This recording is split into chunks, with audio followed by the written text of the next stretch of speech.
ನನಗೆ ಭಾಳ ರಾಜ್ಯಪಾಲರು ಹುದ್ದೆ ಕೊಟ್ಟಾಯಿತು, ಅನೇಕ ರಾಜ್ಯಗಳಿಗೆ ಹೋಗ್ಬಿಟ್ಟು ಬಂದಾಯಿತು. ನನ್ನ ಮಗ MP ಎಲ್ಲ ಕಡೆನೂ ಆಗಾಯಿತು. ಈಗ MLC ಒಂದು FC ತುಂಬ ಸರಿ ಆಯಿತು. ಹಂಗಾಗಿ ಇವೆಲ್ಲ ಇದ್ಯಾವುದು ನಾನು ಇಷ್ಟಪಡಲ್ಲ ಅಂತ BJPಯ MLA ಆದಂಥ ಸಂದರ್ಭದಲ್ಲಿ ಈ ಬಾರಿ ಚುನಾವಣೆ ನೀನು ನಿಲ್ಕೂಡ್ದು ಅಂತ ಕೇಂದ್ರದಿಂದ ಸೂಚನೆ ಬಂದಿದ್ದ ದಿನವೇ ಹೇಳಿದೆ, ನಾನು ರಾಜ್ಯಪಾಲ ಆಗಲ್ಲ, ನಾನು ಯಾವುದೇ MLC ರಾಜ್ಯಸಭೆ ನಾನು ಇಷ್ಟಪಡಲ್ಲ, ನಾನು ಪಕ್ಷದ ಸಂಘಟನೆ ದೃಷ್ಟಿಯಿಂದ ಕೆಲಸ ಮಾಡೋಕ್ಕೆ ನಾನು ತಯಾರಿದ್ದೀನಿ. ಬಹಿರಂಗವಾಗೂ ಹೇಳಿದ್ದೀನಿ, ಸಂಬಂಧಪಟ್ಟ ವ್ಯಕ್ತಿಗಳಿಗೆ ಹೇಳಿದ್ದೀನಿ. ಆದರೆ ಮಾನ್ಯ ಯಡಿಯೂರಪ್ಪನವ್ರಿಗೆ ನಾನು ಸಂಘಟನೆ ಕೆಲಸ ಮಾಡೋದು ಇಷ್ಟ ಇಲ್ಲ. ಅವ್ರ ಮಗನಿಗೆ ತಂದು ಅಧ್ಯಕ್ಷರು ಮಾಡಿದ್ರು, 6 ತಿಂಗಳು ಖಾಲಿ ಇಟ್ಟು. ಅದಕ್ಕೋಸ್ಕರ ಹೇಳ್ತೀನಿ, ಈ ರೀತಿ ಯಾವುದೇ ಹುದ್ದೆಗಳಿಗೆ ನಾನು ಇಷ್ಟಪಡಲ್ಲ, ಪಕ್ಷದ ಸಂಘಟನೆಗೆ ಇಷ್ಟಪಟ್ಟಿದ್ದೀನಿ, ಅದು ನನಗೆ ಸಿಕ್ಕಿಲ್ಲ. ಯಾವ ಕಾರಣಕ್ಕೂ ವಾಪಸ್ ತೊಗೊಳಲ್ಲ. ಯಾವ ಭಾಷೆಯಲ್ಲಿ ಹೇಳಬೇಕು?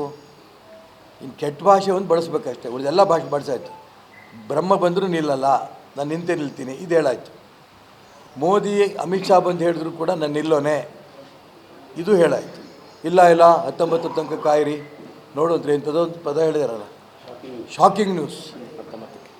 ಅದಕ್ಕೆ ಪಾಪ ಏನೋ ಅವ್ರಿಗೆಲ್ರಿಗೂ ಈಗ ಭಯ ಹುಟ್ಟಿದೆ, ಈಶ್ವರಪ್ಪ ಗೆದ್ದೇ ಬಿಡ್ತಾನೆ ಅಂತ. ಹಾಗಾಗಿ ಏನೇನೋ ಸುಳ್ಳು ಸುದ್ದಿ ಹುಟ್ಟಿಸ್ತಾ ಇದ್ದಾರೆ. ಕಾಂಗ್ರೆಸ್ನವ್ರು ಅದೇ ಸುದ್ದಿ ಹೇಳ್ತಾರೆ, ಯಾಕಂದರೆ ಇಬ್ಬರು ಪಾರ್ಟ್ನರ್ಸ್ ಅಲ್ಲ. ಕಾಂಗ್ರೆಸ್ಸು ರಾಘವೇಂದ್ರನ BJP ಇಬ್ರಿಗೂ ಕೂಡ ನಾನು ಭಯ ಆಗಿರೋದ್ರಿಂದ ಅವರಿಬ್ಬರು ಹೊಂದಾಣಿಕೆ ಮಾಡಿಕೊಂಡೆ ರಾಜಕಾರಣ ಮಾಡ್ತಿರೋದು. ಎಲ್ಲಾದರೂ ಒಂದು ಕಡೆ ಕಾಂಗ್ರೆಸ್ನವರು ಓಡಾಟ ಮಾಡಿದ್ದು ನೋಡಿದ್ದೀರಾ? ಇಡೀ ಜಿಲ್ಲೆಯಲ್ಲಿ ಪತ್ರಿಕೆ TV ಗಳಲ್ಲಿ ರಾರಾಜಿಸ್ತಾ ಇದ್ದಾರೆ, ಸಭೆ ದೊಡ್ಡ ದೊಡ್ಡ ಸಭೆಗಳು ಮಾಡ್ತಿದ್ದಾರೆ. ಒಂದು ಬೀದಿಗೆ ಒಬ್ಬ ಕಾರ್ಯಕರ್ತ ಒಂದು ಪಾಂಪ್ಲೆಟ್ ಹಚ್ಚಿ ನೋಡಿದ್ದೀರಾ? ನೇರವಾಗಿ ಅವರಿಬ್ಬರು ಹೊಂದಾಣಿಕೆ. ನಾನು ಅವತ್ತಿಂದ ಹೇಳ್ತೇನೆ, ಇವತ್ತು ಹೇಳ್ತಾ ಇದ್ದೀನಿ, ಇಲ್ಲ ಈ ರೀತಿ ಹೇಳಬೇಡಿ ಅನ್ನೋಂಥದ್ದನ್ನು ಮಧು ಬಂಗಾರಪ್ಪನವ್ರು ಹೇಳ್ತಾರೆ.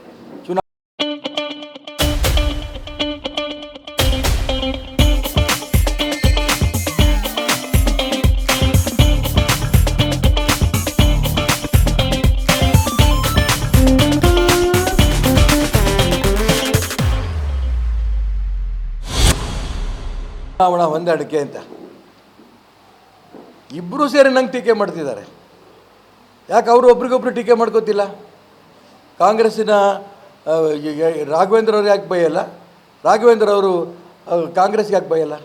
ಹೊಂದಾಣಿಕೆ ರಾಜಕಾರಣ ಅವ್ರಿಗೆ ಬಿಟ್ಟಿದ್ದ, ನಂಗೆ ಸಂಬಂಧ ಇಲ್ಲ. ಆದರೆ ನಾನು ಯಾವ ವಿಚಾರವನ್ನು ಸಿದ್ಧಾಂತವನ್ನು ಇಟ್ಕೊಂಡು ಚುನಾವಣೆ ಸ್ಪರ್ಧೆ ಮಾಡ್ತಿದ್ದೀನೋ ಅದು ಇಡೀ ಶಿವಮೊಗ್ಗ ಜಿಲ್ಲೆಯ ಎಲ್ಲ ತಾಲೂಕುಗಳಿಗೂ ಹೋಗಿದ್ದೀನಿ, ಎಲ್ಲ ಬೂತ್ ಮಟ್ಟಕ್ಕೂ ನಮ್ಮ ಕಾರ್ಯಕರ್ತರು ಹೋಗ್ತಾ ಇದ್ದಾರೆ. ಚುನಾವಣೆ ಅತಿ ನಿರೀಕ್ಷೆಗೆ ಮೀರಿ ಬೆಂಬಲ ಸಿಗ್ತಾ ಇದೆ. ನಾನು ಹೇಳ್ದಲ್ಲ, ಯುವಶಕ್ತಿ ನನ್ನ ಜೊತೆಗಿದೆ, ನಾರಿ ಶಕ್ತಿ ನನ್ನ ಜೊತೆಗಿದೆ, ರೈತ ಶಕ್ತಿ ನನ್ನ ಜೊತೆಗಿದೆ. ಹಾಗಾಗಿ ಈ ಚುನಾವಣೆಯಲ್ಲಿ 100ಕ್ಕೂ ನಾನು ಗೆಲ್ತಾನೆ. ಈ ಭಯ ಅವ್ರು ಹುಟ್ಟಿರೋದ್ರಿಂದ ಇಬ್ಬರು ಒಬ್ರಿಗೊಬ್ರು ನಂಗೆ ಟೀಕೆ ಮಾಡ್ತಿದ್ದಾರೆ. ಟೀಕೆ ಮಾಡಲಿ, ಎಲ್ಲಿ ತನಕ ನಿಲ್ಲಲ್ಲ, ನಾಮಿನೇಷನ್ನೇ ಹಾಕಲ್ಲ ಅಂದಿದ್ರು. ಲಕ್ಷ ಜನ ಇವತ್ತೇನೋ ಸೇರಿಸ್ತೀನಿ ಅಂತ ಹೇಳ್ಯಾರ ಅವರು, ಮನೆ ಮಧು ಬಂಗಾರಪ್ಪನವರು. ನೋಡೋಣ ಎಷ್ಟು ಲಕ್ಷ ಜನ ಸೇರಿಸ್ತಾರೆ ಗೊತ್ತಿಲ್ಲ ನನಗೆ. ಆದರೆ ನಿರೀಕ್ಷೆಗೆ ಮೀರಿ ನಿಮ್ಮ TV ಗಳನ್ನೆಲ್ಲ ಇಡೀ ರಾಜ್ಯದ ಜನ ನಂಗೆ ಫೋನ್ ಮಾಡ್ತಿದ್ದಾರೆ, ಅದು ಎಷ್ಟು ಜನ ಸೇರಿದ್ರು ಏನು ಕತೆ ಅಂತ. ಮತ್ತು ಅದರಲ್ಲಿ ಅಷ್ಟೂ ಜನಕ್ಕೂ ನನಗೆ ಕರೆಯೋಂಥ ಸಂಘಟನೆ ನನ್ನ ಹತ್ರ ಇಲ್ಲದೇ ಇರ್ಬೋದು. ನಮ್ಮ ಕಾರ್ಯಕರ್ತರು ಎಷ್ಟು ಶಕ್ತಿ ಮೀರಿ ಪ್ರಯತ್ನ ನಡೆಸಿರ್ಬೋದು. ಆದರೆ ನಿಮ್ಮ TV ಮುಖಾಂತರ, ಪತ್ರಿಕೆಗಳ ಮುಖಾಂತರ 12ನೇ ತಾರೀಕು ನಾಮಿನೇಷನ್ ಆಗ್ತೀನಿ ಅಂತ ಸುದ್ದಿ ತಿಳಿದೇನೆ ಎಲ್ಲರೂ ನನ್ನ ಬೆಂಬಲಕ್ಕೆ ಅಷ್ಟು ದೊಡ್ಡ ಸಂಖ್ಯೆಯಲ್ಲಿ ಬಂದಿರೋದು ಅವರಿಗೆ ಸ್ವಲ್ಪ ಭಯ ಹುಟ್ಟಿದೆ, ವಿಶೇಷವಾಗಿ ರಾಘವೇಂದ್ರ ಅವರಿಗೆ.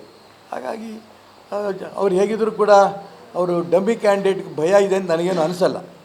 ಅವ್ರು ಹೇಗೆ ಎಷ್ಟಿದ್ರು ಡಮ್ಮಿ ಅನ್ನಬಾರ್ದು ಅಂತ ಮಧು ಬಂಗಾರಪ್ಪ ಹೇಳ್ಯಾರೆ. ಹಂಗಾರೆ ಯಾವ ಪದ ಬಳಸಲಿ ಅವ್ರು ಹೇಳಲಿ, ಅದನ್ನೇ ಹೇಳ್ತೀನಿ ನಾನು.